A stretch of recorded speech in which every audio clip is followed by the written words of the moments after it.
अरिहंत सिद्ध सूर्य उपाध्याय साधु सर्व अर्थ के प्रकाशी मांगलिक उपकारी है। तिन्ह को स्वरूप जान राग ते भई जो भक्ति पाए को नवाए स्तुति को उचारी। धन्य धन्य तिन्हि ते काज सब आज भई कर जोरी बार बार वंदना हमारी है। मंगल कल्याण सुख ऐसो हम चाहत हैं। हो मेरी ऐसी दशा जैसी तुम धारी है। हो मेरी ऐसी दशा जैसी तुम धारी है। मंगलमय मंगल करण पीत राग विज्ञान नमो ताहि जाते भई अरहंतादि महान। करि मंगल करि हो महान ग्रंथ करण को जाते मिले समाज सब पावे निज पद राज। इस भव तरु का मूल एक जानहु मिथ्या भाव ताको कर निर्मूल अब करिए मोक्ष उपाय करिए मोक्ष उपाय।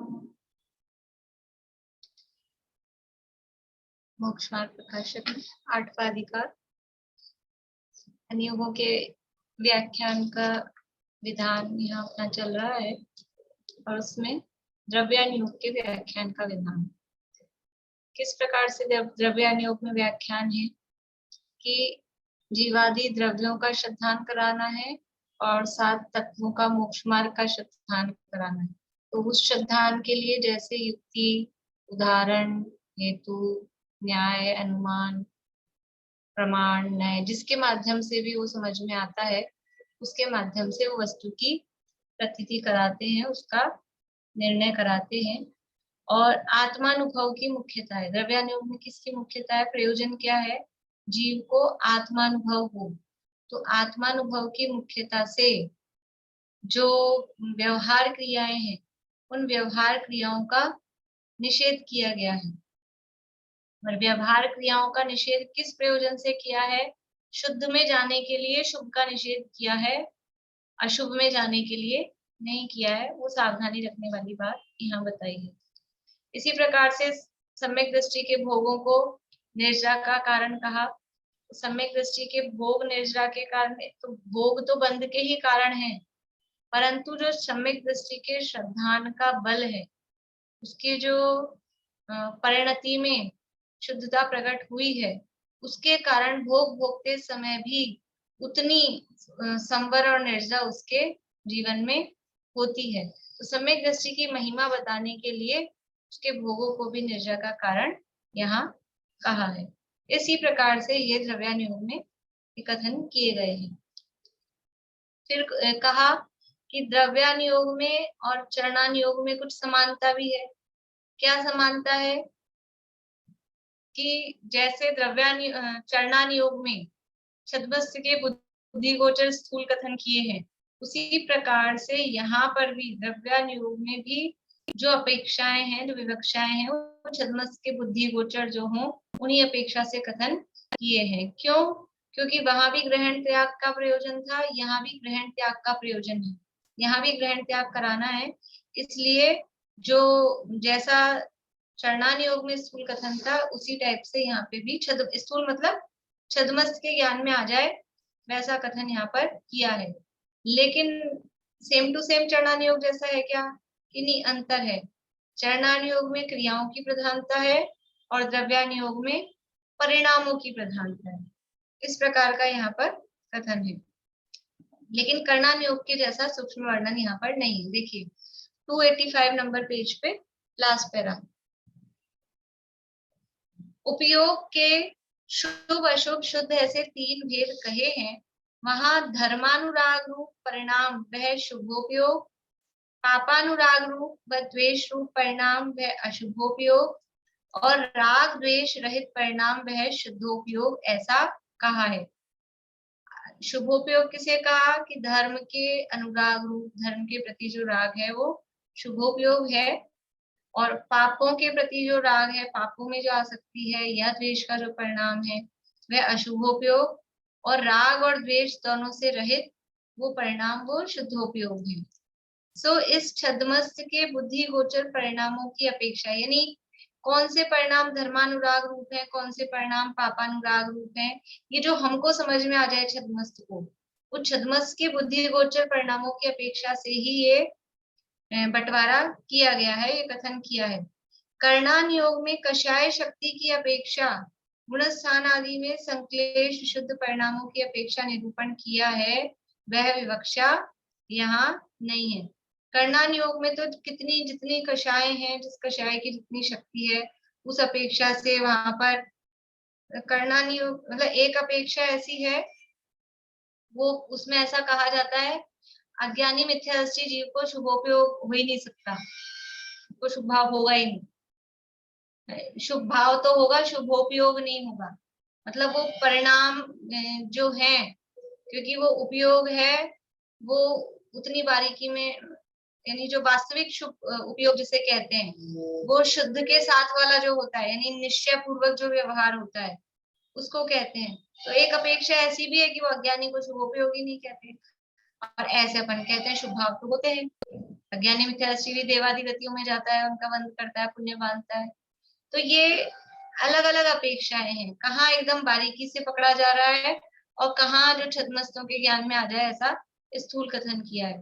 तो द्रव्यान योग में भी उतना ही मतलब उतना स्थूल कथन करते हैं जो कि छद्मस्त के ज्ञान में समझ में आ जाए। कर्णान योग जैसा बारीक कथन द्रव्यान योग में नहीं करते हैं।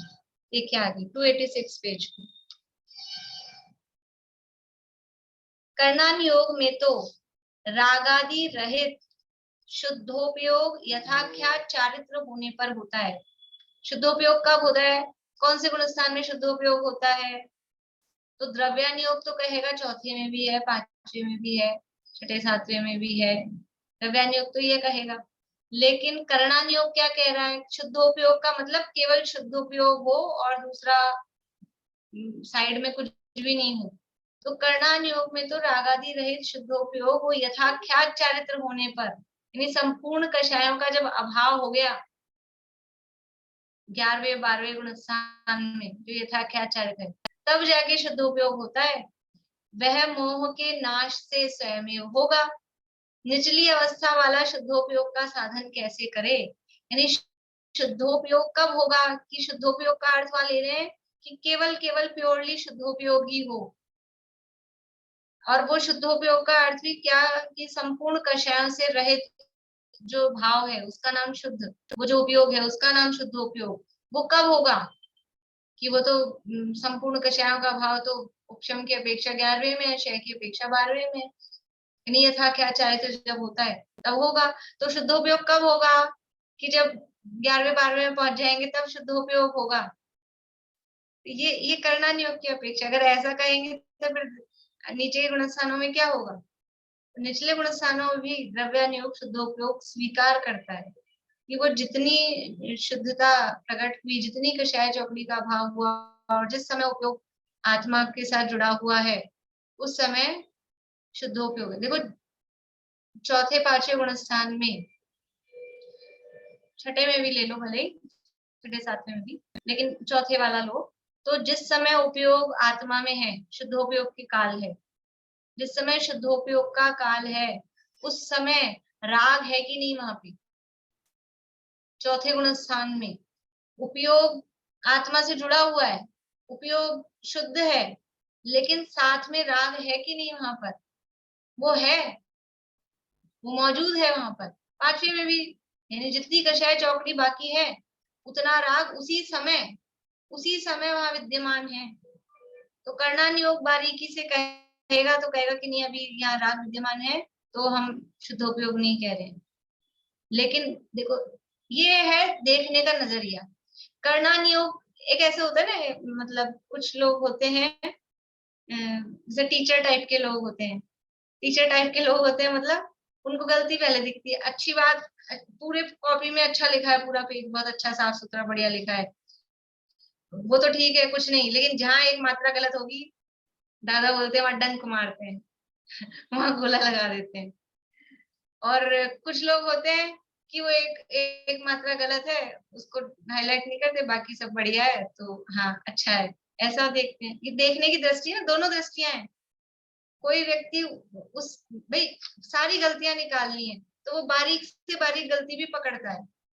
टीचर का काम क्या है, विद्यार्थियों को सारी उनकी गलतियां निकल के सुधर जाए, सब अच्छा हो जाए, तो वो बारीक से बारीक गलती भी पकड़ता है। और एक सामान्य आदमी है, देखो एक माँ होती है लड़की की, और एक ऐसे ही समझ लो कोई भी रिश्तेदार है, तो कुछ सिखा रहे हैं बच्चे को बनाना, रसोई में कुछ काम करना सिखा रहे हैं, तो वो जो माँ होगी ना, वो तो उसकी जरा सी बात को भी नहीं, ये तूने गलत किया है, ये ऐसे सही नहीं किया है। और जो कोई दूसरा होगा रिश्तेदार कोई भी, वो तो नहीं अच्छा है ना, गलत भी किया है तो बहुत बढ़िया बना है, बहुत बढ़िया बना है, वो कमियां नहीं निकालेगा।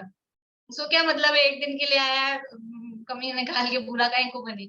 लेकिन माँ क्योंकि उसको परफेक्ट बनाना चाहती है, तो वो उसकी कमी भी बताएगी, तेरी यहाँ ये गलत है, इसमें ये ज्यादा है, इसमें ये कम है, ये ऐसे है, जो भी है। तो ऐसे ही एक कर्णान योग है, एक द्रव्यान योग है। पर ऐसा मत समझना कि द्रव्यान योग तो खराब है और कर्णान योग अच्छा है, वो उदाहरण है।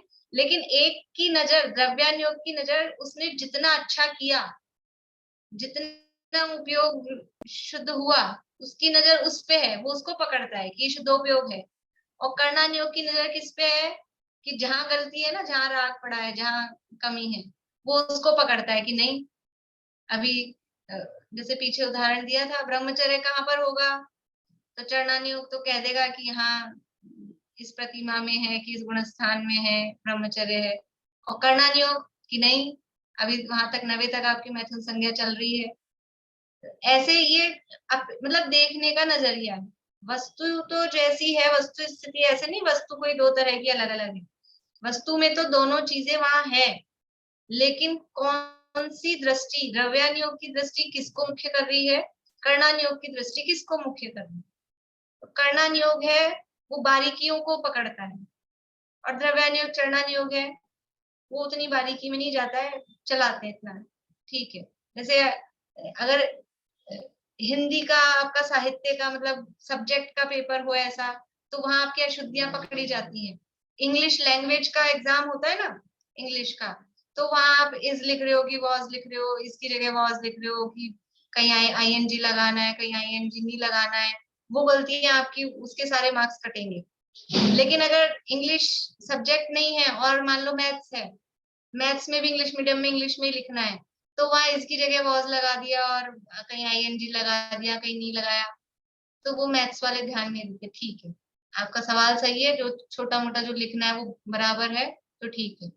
ऐसा ही इसमें है कि वो करना योग वो वैसे बारीकियां पकड़ता है, और द्रव्यान योग है वो उतनी बारीकी नहीं पकड़ता।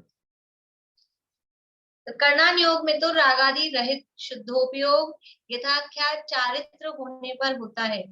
वह मोह के नाश से स्वयं होगा, शुद्धोपयोग यथाख्यात चारित्र होने पर होता है, तो वो तो कब होगा, वो तो अपने आप होगा मोह का नाश। फिर मोह का नाश होने पर वो अपने आप होगा, लेकिन मोह का नाश कैसे होगा बिना शुद्धोपयोग के। वो जो शुद्धोपयोग कह रहे हैं 11वें 12वें में, वो तो जब मोह का नाश होगा तब होगा अपने आप। लेकिन ये यहाँ तक 11वें 12वें तक पहुंचने के लिए वो शुद्धोपयोग के बिना पहुंचेंगे कैसे, वो कैसे होगा। निचली अवस्था वाला शुद्धोपयोग का साधन कैसे करे, वो तो अपने आप ही होगा मोह का नाश, तो तभी वो यथाख्याचारित होगा, तभी शुद्धोपयोग होगा। फिर अपने को क्या करना है, अपने तो खाओ पियो और पूजा पाठ करो, यही काम करो। फिर निचली अवस्था वाला उसका शुद्धोपयोग का साधन कैसे करेगा। तथा द्रव्यान योग में शुद्ध शुद्धोपयोग करने का ही मुख्य उपदेश है। द्रव्यानुयोग में उपदेश किसका है? शुद्धोपयोग का। द्रव्यानुयोग का सारा बल, पीछे भी कहा था, आत्मानुभव की मुख्यता है। द्रव्यानुयोग का सारा जोर वो आत्मा का अनुभव हो, मतलब शुद्धोपयोग, उस पर है। तो द्रव्यानुयोग में शुद्धोपयोग करने का ही मुख्य उपदेश है। इसलिए वहां छद्मस्त जिस काल में बुद्धि गोचर भक्ति आदि व हिंसा आदि कार्य रूप परिणामों को छोड़कर आत्मानुभवन आदि कार्यों में प्रवर्ते, उस काल उसे शुद्धोपयोगी कहते हैं। यानी देखो, जो 12वें गुणस्थान में यथाख्यात होने पर जो शुद्धोपयोग हो रहा है, उसमें तो वो अपने आप हो रहा है, कहा है ना, स्वयं होगा।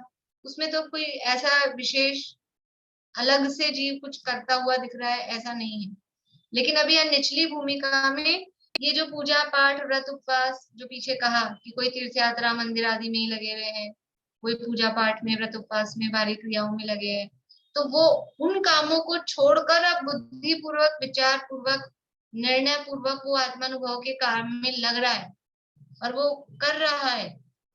तो छद्मस्त जिस काल में बुद्धि गोचर भक्ति आदि और हिंसा आदि कार्य, यानी शुभ वाले भी छोड़े अशुभ वाले भी छोड़े, कार्य रूप परिणामों को छोड़कर आत्मानुभवन आदि कार्यों में प्रवर्ते, उस काल उसे शुद्धोपयोगी कहते हैं। उस समय उसको शुद्धोपयोगी कहते हैं। निचली भूमिका में जिस समय ये सारे काम छोड़कर अब वो बैठा है सामायिक में और आत्मा का अनुभव कर रहा है, उस समय उसको शुद्धोपयोगी कहते हैं। यद्यपि यहाँ केवल ज्ञान गोचर सूक्ष्म राग आदि है, तथापि उसकी विवक्षा यहाँ नहीं की। उस समय जिस समय आत्मा का अनुभव हो रहा है, उस समय भी राग विद्यमान है।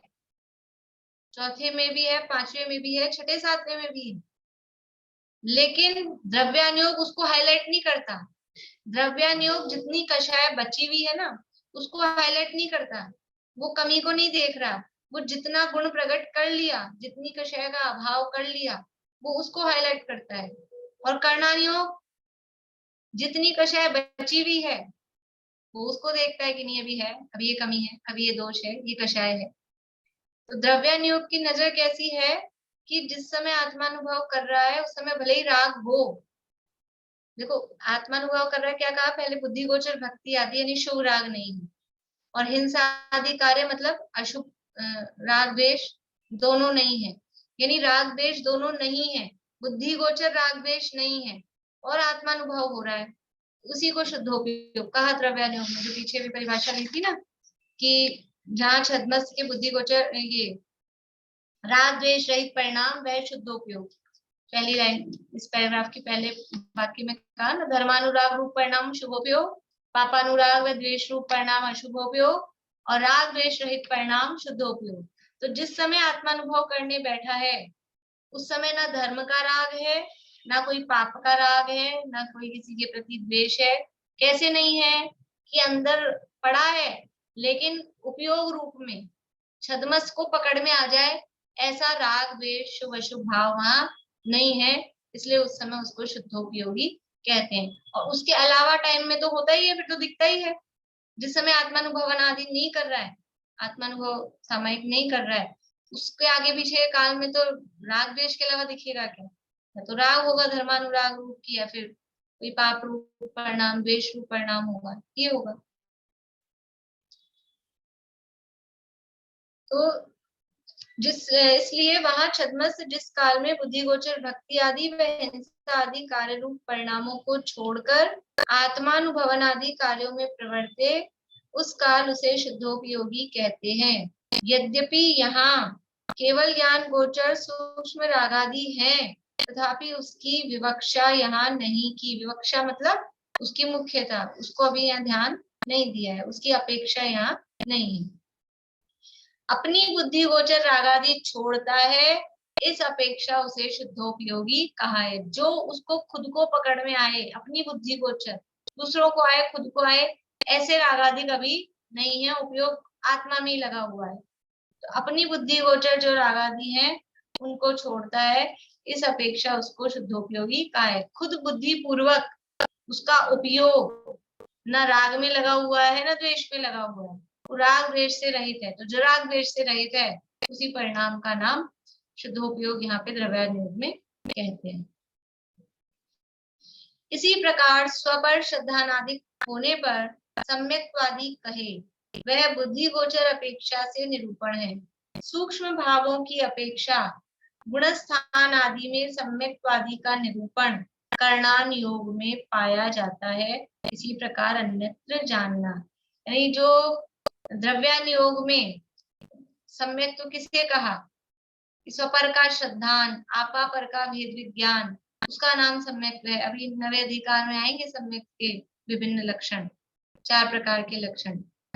तो आपा पर का श्रद्धान, आत्म श्रद्धान, तत्वार्थ श्रद्धान और देवशास्त्र गुरु का श्रद्धान, ऐसे 4 लक्षण देंगे। तो द्रव्यानुयोग में आपा पर का जो भेद विज्ञान है उसको सम्यक तो कहा, जहाँ भेद विज्ञान है वो सम्यक तो है। तो वो भेद विज्ञान किस अपेक्षा से कहा है, वह बुद्धि गोचर अपेक्षा, जो छद्मस को समझ में आ रही है, पकड़ में आ रही है, उस अपेक्षा से कहा है।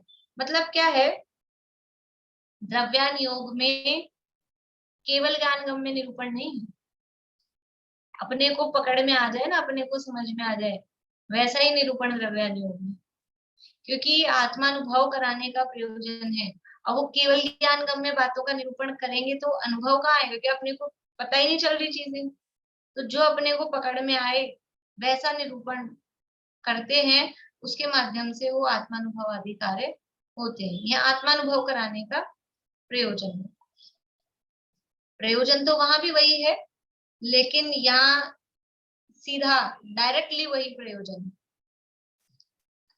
तो स्वपर श्रद्धान आदि होने पर सम्यक आदि कहे वह बुद्धि गोचर अपेक्षा से निरूपण है। सूक्ष्म भावों की अपेक्षा गुणस्थान आदि में सम्यक आदि का निरूपण कर्णानुयोग में पाया जाता है। अभी कर्णानुयोग के हिसाब से कैसे सम्यक आदि कैसे कहेंगे, कौन सम्यक दृष्टि है, कौन मिथ्या दृष्टि है, कौन किस गुणस्थान में है। तो वो क्षण क्षण के परिणाम, जैसे शैक्षणिक सम्यक दृष्टि, कभी सम्यक दृष्टि हो जाता है, कभी मिथ्या दृष्टि हो जाता है। आजकल में चर्चा आ रही थी ना, कौन पूछ रहे थे कि बहुत बार मिथ्यात्व में आ जाता है, फिर बहुत बार सम्यक दृष्टि हो जाता है। शैक्षणिक सम्यक दृष्टि, शैक्षणिक सम्यक दृष्टि की ऐसी स्थिति है, वो सम्यक प्रकृति का उदय रहता है और चलमलगाड़ दोष लगते रहते हैं। तो कब मिथ्यात्व का उदय आ जाए, वो उसकी कच्चापन रहता है उसके श्रद्धान में, तो कभी मिथ्यात्व का उदय आता है, फिर वापस सम्यक हो जाता है। तो ये अभी बाहर से मान लो ऐसा ध्यान में भी बैठा है, ध्यान में बैठा है, शुद्धोपयोग की दशा दिख रही है बाहर से, द्रव्यानुयोग क्या कहेगा, द्रव्यानुयोग कहेगा सम्यक दृष्टि सुपर भेद विज्ञान है, सम्यक दृष्टि है। लेकिन वो जो क्षण क्षण में जो स्थिति बदल रही है, वो क्षण क्षण की स्थिति को कौन पकड़ता है, वो क्षण क्षण में जो स्थिति बदल रही है वो कर्णानुयोग पकड़ेगा, क्योंकि वो केवल ज्ञान गम्य, वो बाहर से छद्मस को स्कूल में पकड़ में नहीं आएगी।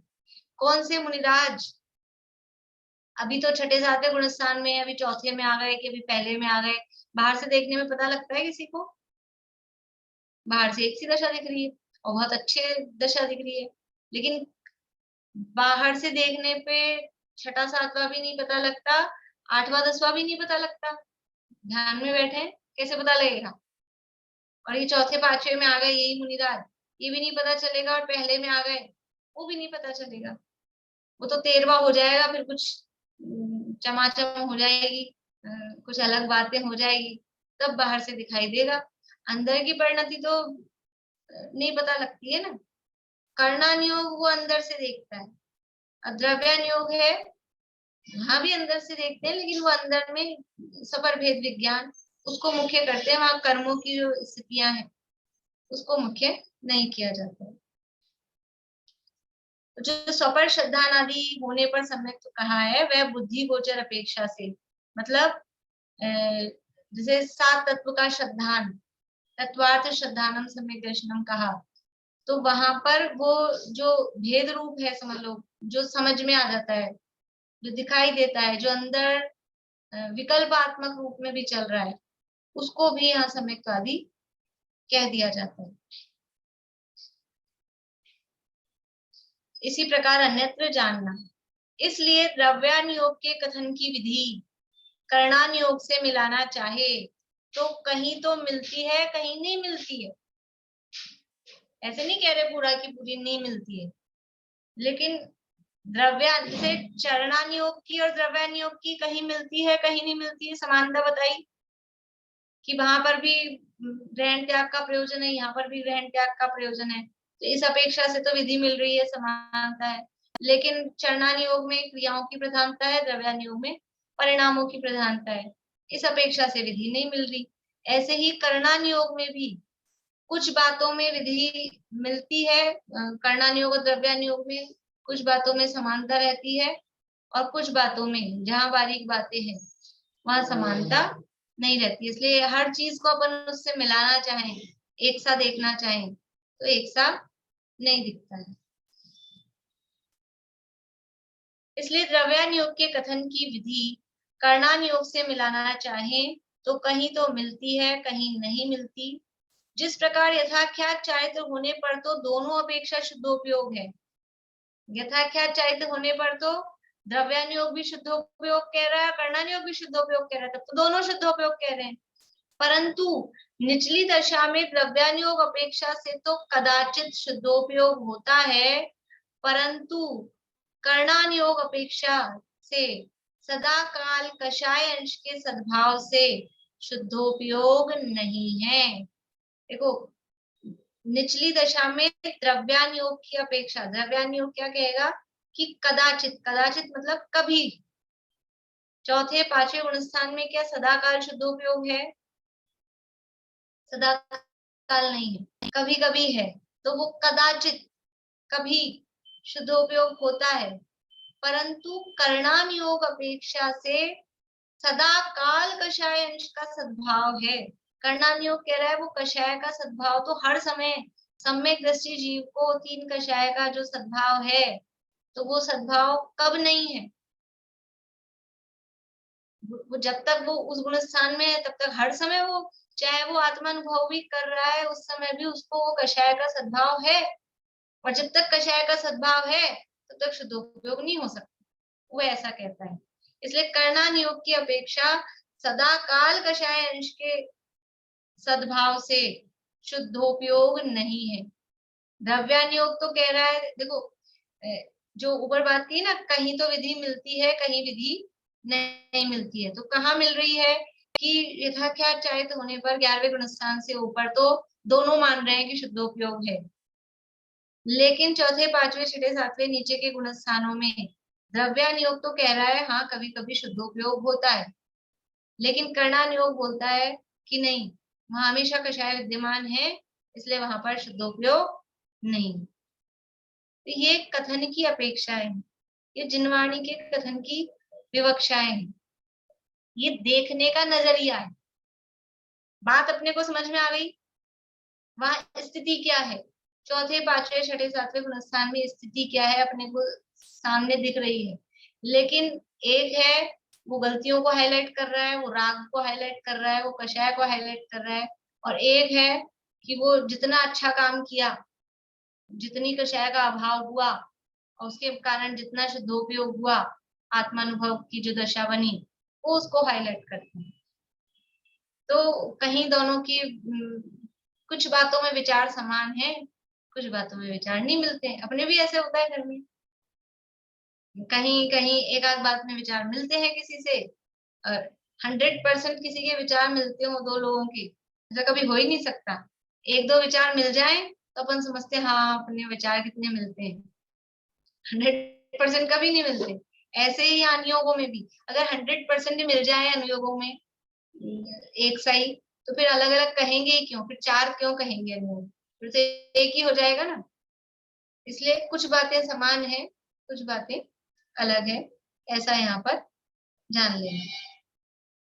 तथा द्रव्यानुयोग में पर मत में कहे हुए तत्वादि को असत्य बतलाने के अर्थ उनका निषेध करते हैं, वहां द्वेष बुद्धि नहीं जानना, उनको असत्य बतलाकर सत्य श्रद्धान कराने का प्रयोजन जानना। अब ये जो द्रव्यानुयोग है, द्रव्यानुयोग का कहा था दो शाखाएं हैं द्रव्यानुयोग की, एक अध्यात्म और दूसरी न्याय।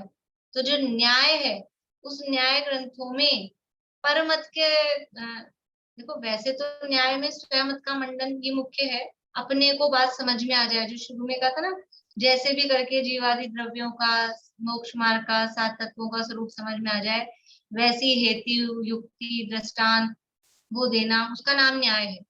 लेकिन उसमें क्या होता है कि साथ में अन्य मत वालों का खंडन भी उसमें साथ में होता है। अन्य मत वाले क्या बात कहते हैं, वो कौन सा हेतु कह रहे हैं, वो कौन सा दृष्टांत दे रहे हैं, उनकी क्या युक्ति होती है, उनके यहाँ कैसे अनुमान है, और वो क्या मान रहे हैं देवशास्त्र गुरु का स्वरूप, आप्त का क्या स्वरूप मान रहे हैं, उसके आधार पर उनके खंडन वगैरह की बात चलती है। तो यहाँ कह रहे हैं द्रव्यान योग में पर मत में कहे हुए तत्वादि को असत्य बतलाने के अर्थ उनका निषेध करते हैं। अन्य जो मत हैं, षड दर्शन चलते हैं भारतीय दर्शनों में 6 दर्शन है, तो हमारे यहाँ भी तत्व कहे हैं, और जो न्याय सांख्य वैशेषिक ये अन्य दर्शन होते हैं, उनके यहाँ भी तत्व कहे हैं। कोई 25 तत्व मानता है,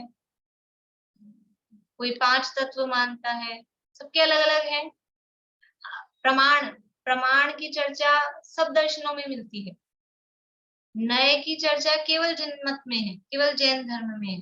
नए का मतलब है अपेक्षा, स्यादवाद, अनेकांत, अपेक्षा लगा के कथन करना, ये केवल जैन धर्म में है।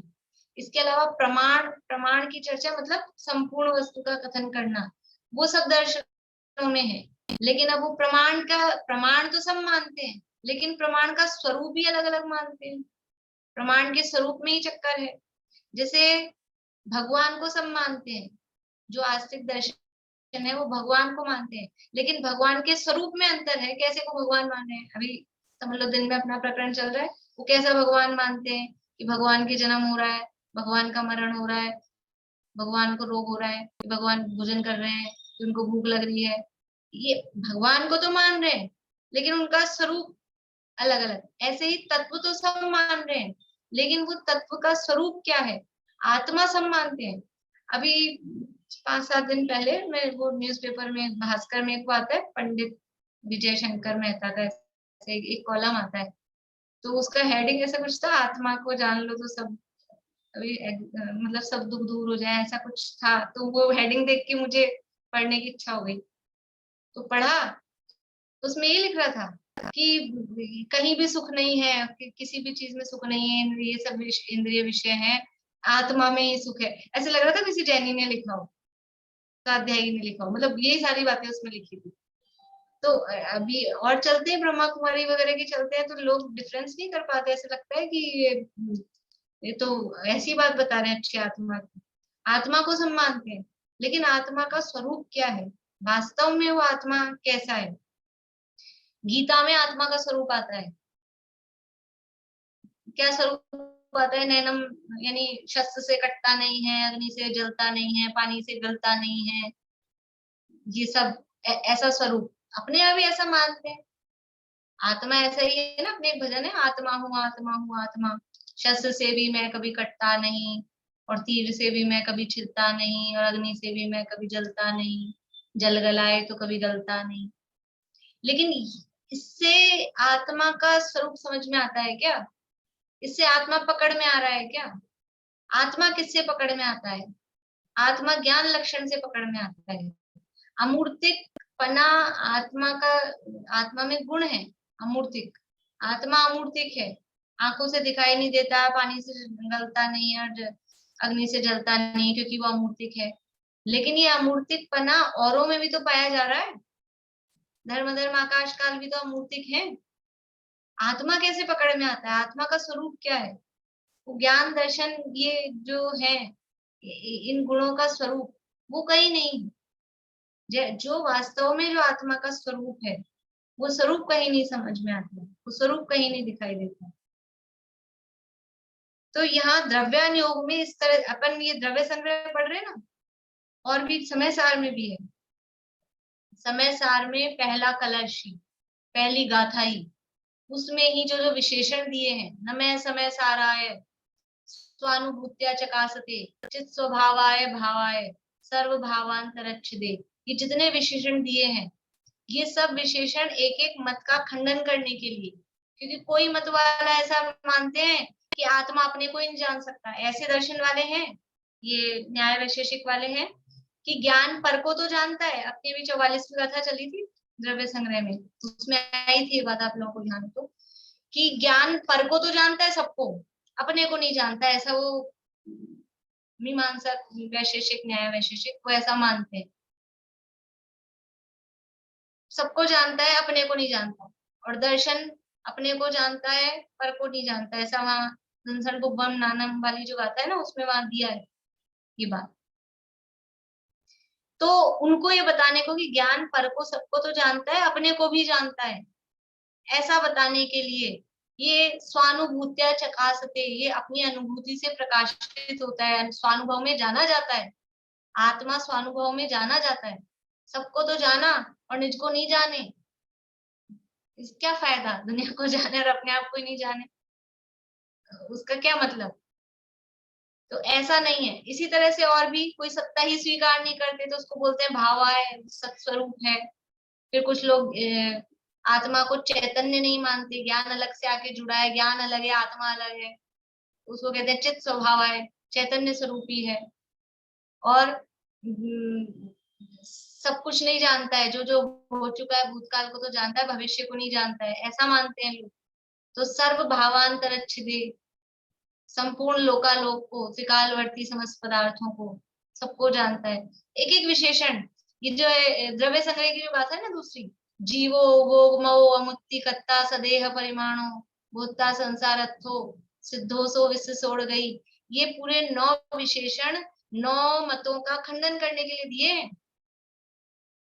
ये शरीर में स्थित है, सिद्ध है, ऊर्ध्वगमन स्वभाव वाला है, क्योंकि अलग अलग मान्यता वाले लोग हैं, कोई क्या मान रहा है, कोई क्या मान रहा है, कोई क्या मान रहा है, उनका खंडन करने के लिए ऐसे ऐसे ये विशेषण यहाँ दिए हैं। ये द्रव्यानुयोग में, द्रव्यानुयोग है, द्रव्य संग्रह कौन से अनुयोग का ग्रंथ है, नाम ही द्रव्य संग्रह है, द्रव्यानुयोग का ग्रंथ है। और द्रव्यानुयोग के ग्रंथों में न्याय समय सार द्रव्यानुयोग का ग्रंथ है ना, समय सार में न्याय शैली है, न्याय की प्रधानता है, यानी अपने मत को सिद्ध करने के लिए भी तर्क युक्तियां, और साथ साथ में परमत का भी खंडन। सिद्ध तो अपने को करना है, अपने को सिद्ध करने में साथ में अन्य मत का निराकरण ऑटोमेटिकली होता रहता है। ये द्रव्यानुयोग की शैली है, ये स्टाइल है। जो द्रव्यानुयोग के ग्रंथ होंगे ना, उसमें ये आएगी, अपने आप ही आएगी ये चीज। ये 44वीं गाथा है दंसन कुबम नानम वाली, उसमें भी वही, क्योंकि अन्य मतों से अन्य मत वाले कैसा मान रहे हैं उसका निराकरण करने के लिए उस तरह की बात आती ही है, अपने आप ही आती है। जब आचार्य निरूपण करते हैं तो सामने अगर वो इस तरह का होता है तो उसकी गलत मान्यता का निषेध करने के लिए वो बात आती है। इस तरह से ये द्रव्यानुयोग में परमत में कहे हुए तत्वादि को असत्य बतलाने के अर्थ उनका निषेध करते हैं। वहां द्वेष बुद्धि नहीं जानना, ऐसा नहीं है कि हमको उनसे द्वेष है, उनको असत्य क्यों बताया है कि सत्य श्रद्धान आपको हो, आप गलत बात को सही नहीं मान लो, उनको किसी से द्वेष नहीं है। इस तरह का एक श्लोक है, वीरसागर जी वैसा बहुत बोलते हैं कि मेरे को, मतलब हिंदी में अर्थ बताती हूँ, कि मेरे को महावीर से राग नहीं है और कपिलादि से कोई द्वेष नहीं है, लेकिन जो सत्य है उस सत्य बात का निरूपण मुझको करना है। ऐसा यहाँ भी सत्य श्रद्धान कराने का ये प्रयोजन जानना। इसी प्रकार और भी अनेक प्रकार से द्रव्यानुयोग में व्याख्यान का विधान है। बोलिए भारती। मैं कह रही थी करुणानुयोग, जो शुक्ल ध्यान का जो पहला और दूसरा शुक्ल ध्यान है उसमें भी शुद्धोपयोग नहीं मानते। हाँ, वहां भी वो चल रहा है ना, तो यथा क्या चाहे होने पर ही मानेंगे, तो 11वें गुण स्थान में ही मानेंगे, क्योंकि वहां भी हाँ, वो तो संक्रांति और वो सब चल रहा तो है ना। पहला दूसरा शुक्ल ध्यान में भी शुद्धोपयोग नहीं है उनके हिसाब से, दूसरे में तो करुणानुयोग। है, दूसरे में तो है, पहले में भी 8वें 9वें 10वें में नहीं मानेंगे, 11वें में मानेंगे। चलिए इसको पूरा कर देते हैं, ये 3 लाइन और है। इस प्रकार चारों अनुयोग के व्याख्यान का विधान कहा। वहां किसी ग्रंथ में एक अनुयोग की, किसी में 2 की, किसी में 3 की और किसी में 4 की प्रधानता से व्याख्यान होता है। तो जहां जैसा संभव हो वहां वैसा समझ लेना। प्रधानता, किसी में एक अनुयोग की प्रधानता है, जैसे द्रव्य संग्रह भी हमने कहा या समय सार कहा, तो वहां द्रव्यान योग की प्रधानता है, लेकिन एक ही अनुयोग होगा एक ग्रंथ में, ऐसा है नहीं। सारे अनुयोग आते ही हैं कुछ ना कुछ रूप में। प्रथमानुयोग भी आता है, चरणानुयोग भी आता है, द्रव्यानुयोग भी आता है। अकेले सिंगल एक कोई अनुयोग की बात लिख दी जाए, ऐसा होता ही नहीं। जो प्रथमानुयोग के शास्त्र हैं उनमें चरणानुयोग, कर्णानुयोग, द्रव्यानुयोग उनमें भी होता है, लेकिन मुख्यता किसकी है? जैसे शास्त्र प्रथमा आदि पुराण है कि समझ लीजिए हरिवंश पुराण है, तो वहां प्रथमानुयोग की मुख्यता है, बाकी तीन अनुयोग गौण रूप में है, शॉर्ट में है। समय सार है तो वहां द्रव्यानुयोग की प्रधानता है, बाकी कर्णानुयोग की, चरणानुयोग की वहां गौणता है। तो कहाँ कहीं एक ही अनुयोग की प्रधानता है, किसी में दो अनुयोग की प्रधानता होती है, किसी में तीन अनुयोग की। अभी तत्वार सूत्र है, कौन से अनुयोग का ग्रंथ है? ये चारों ही अनुयोग है। अभी प्रथमानुयोग बहुत स्पष्ट रूप से कहानी रूप में नहीं है, तो तीन अनुयोग की प्रधानता कहो, पर जो उदाहरण वगैरह जहाँ कहीं है उसको प्रथमानुयोग में ले लो। ऐसा कहीं तीन की मोक्षा प्रकाशक कौन से अनुयोग का ग्रंथ है? कर्णानुयोग की भी चर्चाएं हैं, चरणानुयोग की भी चर्चाएं हैं, द्रव्यानुयोग की भी चर्चाएं हैं, और प्रथमानुयोग की भी कुछ कुछ उदाहरण आ जाते हैं। ये चारों अनुयोग हैं, फिर भी तीन अनुयोग की प्रधानता, किसी में चारों की प्रधानता से व्याख्यान होता है। सो जहाँ जैसा संभव हो वैसा समझ लेना। इस प्रकार से ये चारों अनुयोगों के व्याख्यान का विधान हुआ। अब अनुयोगों के व्याख्यान की पद्धति, ये एक छोटा टॉपिक है, उसके बाद में व्याकरण आदि शास्त्रों का प्रयोजन, फिर अनुयोगों में दोष कल्पनाओं का निराकरण चलाएंगे। मैंने क्वेश्चंस दिए हैं, मंडे तक आप लोग देख लेना, मंडे को करेंगे। बोलिए पाली।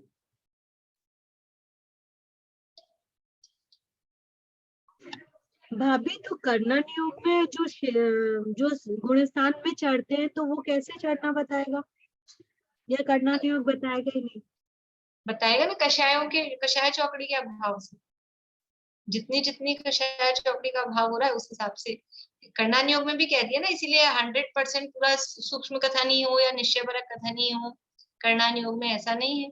वहां पे भी कभी कभी चरणानुयोग की अपेक्षा कथन करते हैं, ये भी तो कहा।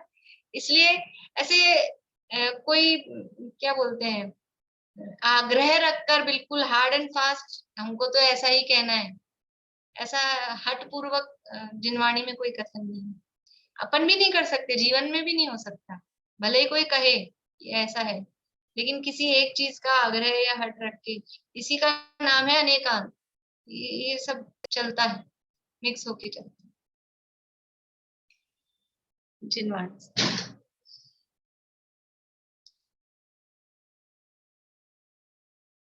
स्यात्पाद नए षट द्रव्य गुण पर्याय और प्रमाण का, जड़ कर्म चेतन बंध का, हर कर्म के अवसान का, कह कर स्वरूप यथार्थ जग का, जो किया उपकार है उसके लिए जिनवाणी माँ को वंदना शत बार है, वंदना शत बार।